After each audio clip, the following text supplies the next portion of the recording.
Hello traders, welcome to chart ease. सबसे पहला question, what are gaps? Gaps होते क्या है? आप चार्ट्स को अगर ऑब्जर्व करो डेली टाइम फ्रेम के ऊपर तो आपको दिखेगा कि कभी कभार दो कंसेक्यूटिव कैंडल्स के बीच में एक डिफरेंस आता है। जैसे कि प्राइस यहाँ पे ऊपर भाग रही थी, दो कंसेक्यूटिव कैंडल्स, कंटिन्यूअस कैंडल्स के बीच में एक डिफरेंस आ गया। प्राइस यहाँ पे नीचे गिर रही थी, दो कंटिन्यूअस कैंडल्स के बीच में एक डिफरेंस आ गया।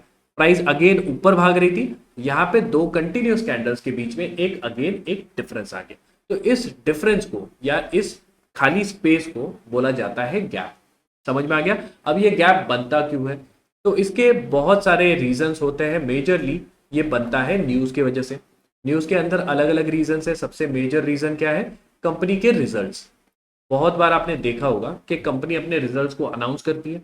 अब वो रिजल्ट्स पॉजिटिव है, नेगेटिव है, मार्केट उसे किस तरीके से परसीव करती है, उसके बेसिस पे कंपनी का जो स्टॉक है वो या तो गैप अप खुलेगा या तो गैप डाउन खुलेगा। ये एक रीजन हो गया। दूसरा रीजन हो गया मेजर अनाउंसमेंट्स। बहुत बार कंपनी को जब बड़े ऑर्डर्स वगैरह मिलते हैं, अनाउंसमेंट्स होती है, या कंपनी का टाई अप हो गया, कंपनी का न्यू प्रोडक्ट लॉन्च हो गया, जो भी रीजन, अनाउंसमेंट जब भी कंपनी करती है तब भी प्राइस की टेंडेंसी होती है कि प्राइस कहीं ना कहीं गैप बनाता है। एक और जो मेजर रीजन है वो है ग्लोबल न्यूज।